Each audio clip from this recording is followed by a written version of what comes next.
जामपुर गांव में हर साल कहर मचा देने वाली ठंड पड़ती थी। जमीन, दरख्तों और घरों पर बर्फ की मोटी तह जम जाती थी। इंसान तो क्या कोई जानवर भी इस ठंड से बच नहीं पाते थे। लोग अपने जानवरों को ठंड से बचाने के लिए गांव में मौजूद एक बहुत बड़े शेल्टर में रखते थे, जहां आग का इंतजाम मौजूद था और लोगों के जानवर उस शेल्टर में खून जमा देने वाली ठंड से महफूज रहते थे। और इस शेल्टर का मालिक गाँव का मशहूर आदमी मीठा था, जो कभी अपनी लालच और चालाक हरकतों से बाज नहीं आता था। मीठे, अब शटर में जानवरों की बुकिंग बंद कर दे। लोगों ने अपने कुत्ते, बिल्ले, घोड़े, गधे, गाय, बकरे, छतरे सब बांध दिए। अब अंदर जगह थोड़ी रह गई है, इसलिए अब बुकिंग बंद। अरे नसीबो, तेरी माँ ठीक कहती थी। बचपन में तेरी गटर में गिरने की वजह से अकल छोटी और नाक मोटी हो गई है, इसलिए तेरे दिमाग में काम की बात नहीं आती। क्या मतबल तेरा मीठे? खबरदार, जो मेरी अकल को छोटा और नाक को मोटा का, तो मैं तेरी नसों में उंगलियां तोड़ के भाग जाऊंगी। अरे बेगम, तू मेरी बात का मतलब नहीं समझी। और मेरी कम अकल बेगम, यही तो ठंड का सीजन होता है जिसमें भर भर के कमाई होती है। मैंने इसे भी जाया कर दिया तो क्या फायदा होगा। मीठे, मैं तेरी बात का मतलब नहीं समझी। साफ साफ बता, कहना क्या चाहता है? ठहर जा, वो आदमी गाय लेकर आ रहा है ना, अभी समझ जाएगी तू मेरी बात का मतलब। वो आदमी ठंड से बचाने के लिए अपनी गाय लेकर मीठे के पास आता है। मीठे भाई, जल्दी से मेरी गाय शटर में खड़ी कर लो, बहुत ठंड है। सारी रात में मेरी गाय की ठंड में ठिठर ठिठर कर कुल्फी जम गई है। अरे तो तुम्हें भी गाय को रात को ही लेकर आना चाहिए था ना। अब तो शेल्टर फुल हो गया है, अब अंदर जगह नहीं है गाय को खड़ी करने की। मीठे भाई, आप क्या कह रहे हो? अगर मेरी गाय अंदर खड़ी नहीं करोगे तो ये ठंड से मर जाएगी। ऐसा न करो, इसे अंदर खड़ा कर दो। ठीक है, फिर एक ही तरीका है। अगर अंदर खड़ी करना चाहते हो तो 5,000 की बजाय 10,000 रूपए देना पड़ेंगे। मीठे भाई, मुझे मंजूर है, मैं 10,000 रूपए दे दूंगा, मगर आप इसे अंदर खड़ा करो। ठीक है, जाओ और इसे अंदर बांध दो। वो आदमी उस गाय को अंदर ले जाता है।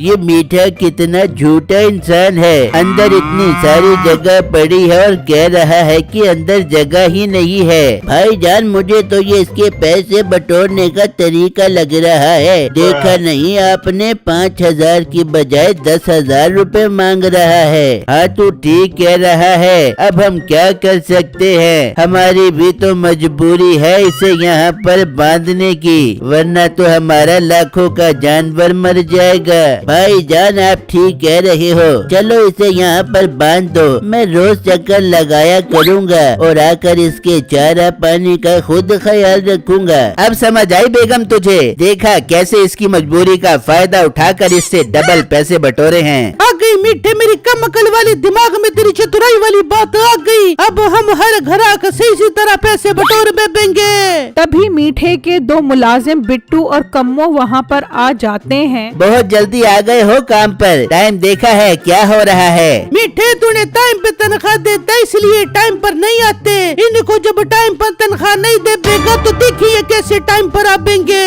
कहती तो तू ठीक है। चलो अब मेरा मुंह क्या देख रहे हो? कम्मू, तू जानवरों के पानी का बंदोबस्त कर और बिट्टू तू सब गायों का गोबर उठाकर फेंक। और अंदर 2 ग्राहक गए हैं अपनी गाय को बांधने, जाकर उन्हें कहो कि अगर गाय से मोहब्बत पूरी हो गई है तो उन्हें बांध कर निकलो। फिर बिट्टू और कम्मो अंदर चले जाते हैं। भाई साहब, मीठे साहब बोल रहे हैं कि आप अब जाओ, हमने जानवरों की साफ सफाई का ख्याल भी करना है। हाँ हाँ ठीक है, हमने गाय बांध दी है। मैं रोज अपनी गाय के चारा पानी का ख्याल करने खुद आया करूँगा। ये कहकर वो दोनों वहाँ से चले जाते हैं। ओ भाई, कहाँ चल दी अपनी गाय को बांधकर? इसके 10,000 रूपए कौन देगा? भाई, महीना पूरा होगा तो 10,000 रूपए भी ले लेना। यहाँ महीने के बाद वाला काम नहीं, बल्कि ये मीठे का शेल्टर है और मैं पैसे एडवांस में लेता हूँ। ठीक है, मैं कल आऊँगा अपने जानवर को चारा डालने तो पैसे भी लेता आऊँगा। फिर वो दोनों वहाँ से चले जाते हैं। रात होती है तो मीठा अमीर होने का ख्याल सोच रहा होता है। मीठे, इस बार तो तूने कोई बड़ा हाथ मारना है। लोगों के माल मवेशी इस वक्त मेरे पास हैं और मुझे इस मौके का फायदा उठाना चाहिए। मैं कल ही कम्मू और बिट्टू को इस मकसद के लिए इस्तेमाल करता हूँ। फिर अगला दिन होता है। मीठा कम्मू और बिट्टू दोनों को अपने पास बुलाता है। तुम दोनों मेरी बात गौर से सुनो। इस वक्त हमारे शेल्टर में बहुत सारे जानवर खड़े हैं और हमें इस मौके का फायदा उठाना है। तुम दोनों ने हर रात को एक एक जानवर यहाँ से ले जाकर जंगल वाले शेल्टर में खड़ा करना है। मालिक, इस तरह तो लोगों का शक हम पर ही जाएगा, क्योंकि इन्होंने तो सारे जानवर हमारे पास रखवाए हैं। अगर हम चोरी करेंगे तो वो हमसे ही लेंगे।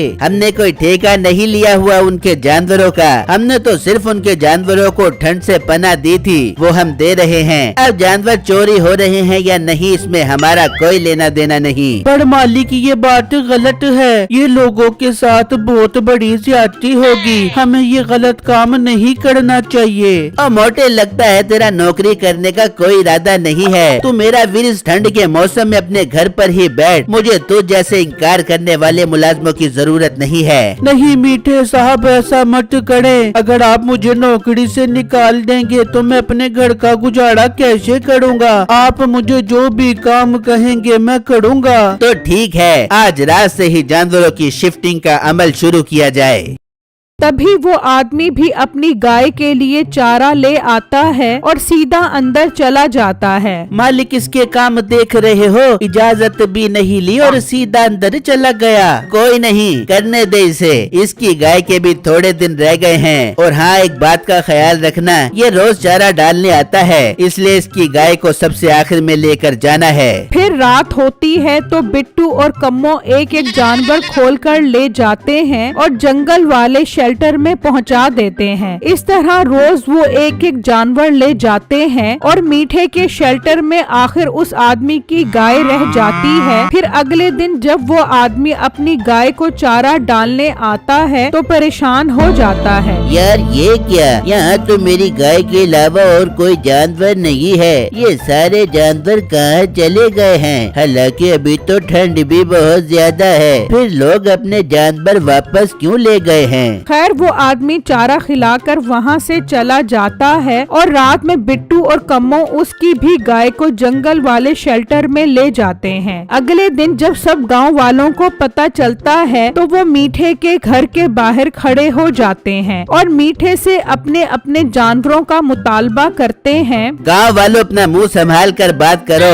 एक तो मैं तुम्हारे जानवरों पर रहम खाकर उन्हें शेल्टर में पनाह दे रहा था और ऊपर से तुम मुझ पर ही शक कर रहे हो। जाओ अपना काम करो। मुझे क्या पता तुम्हारे जानवर कौन चोरी करके ले गया है। बेटा, मेरे पास एक ही गाय थी जो मैंने तुम्हारे पास ठंड से बचने के लिए रखवाई थी। अब वो चोरी हो गई तो मैं जी कर क्या करूँगा? मैं नुकसान बर्दाश्त नहीं कर सकता। मैं आज रात को ही दरिया में छलांग लगा कर मर जाऊंगा। और बाबा, तू दरिया में छलांग लगा कर मर या पंखे से लटक कर मर, मुझे कोई फर्क नहीं पड़ता। तुम्हारे जानवर अब चोरी हो गए हैं, तुम लोग यहाँ से जा सकते हो। इस तरह वहाँ खड़े सब लोग अपनी मजबूरी बताते हैं कि उनके जानवर उनका कुल सरमाया है, मगर मीठे पे इसका कोई असर नहीं होता। उस पर तो बस अमीर होने का जुनून सवार होता है। मगर बिट्टू को उन सब पर बहुत तरस आता है। वो वहाँ से निकलता है और अपने घर आ जाता है और अपनी बेगम से मशवरा करता है। उसे उन 2-3 दिनों में हुआ सारा वाकया बताता है। बिट्टू, ये आपने क्या किया? इस तरह लोगों को तकलीफ देने से तो बेहतर था कि आप नौकरी छोड़ देते और हम भूखे रह लेते। बिट्टू, लोगों की बद्दुआ आपको भी लगेगी। बेगम, आप बिल्कुल ठीक कह रही हो। मैंने नौकरी के डर से कितना गलत काम किया है। अब मैं अपनी गलती सुधारना चाहता हूँ। बिट्टू, तो देर क्यों कर रहे हो? गाँव वालों को बता दो कि उनके जानवर कहाँ पर हैं। मीठा आपको कुछ नहीं कह सकेगा क्योंकि सब गांव वाले आपके हक में हो जाएंगे। बेगम, मैं भी जाता हूँ और सबको सच सच बता देता हूँ।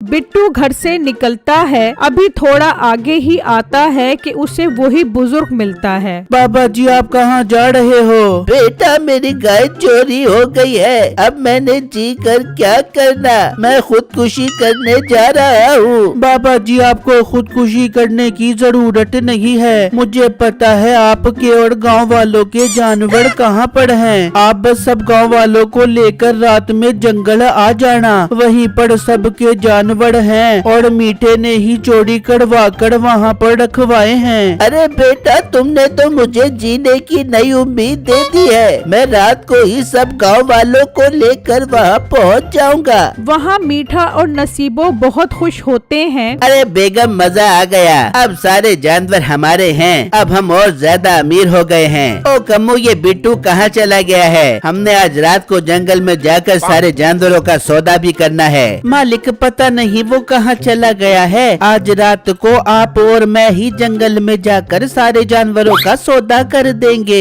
फिर जब रात होती है तो सब गांव वाले जंगल में इकट्ठे होते हैं। उन सबको उनके जानवर वापस मिल जाते हैं और इतनी देर में मीठा और कम्मू भी वहाँ पर पहुँचते हैं। वो सब गांव वालों को वहाँ देखकर डर जाते हैं। आओ मीठे आओ, हम तुम्हारा इंतजार कर रहे थे, यहाँ खड़े किए हैं तुमने हमारे जानवर। ये मीठा फराटिया है, इसे तो अब हम वापस जाने नहीं देंगे, ये अब हमारे जानवरों का गोबर उठाया करेगा। भाई लोगों आपको इस जगह का किसने बताया है? तभी बिट्टू भी वहाँ पर आ जाता है। मैंने बताया है इस जगह का, मैं नौकरी की लालच में गांव वालों को धोखा नहीं दे सकता। बिट्टू ये तूने ठीक नहीं किया, मैं तुझे नहीं छोड़ूंगा। तू इसे हाथ तो लगा, हम गांव वाले तेरे हाथ तोड़ देंगे, हाथ भी तोड़ेंगे और इसका मुंह भी तोड़ेंगे। चल चल अब हमारे जानवरों का गोबर उठाना शुरू कर। फिर मीठा और कम्मू उन जानवरों का गोबर साफ करने लगते हैं और उनको अपने किए की अच्छी सजा मिल जाती है।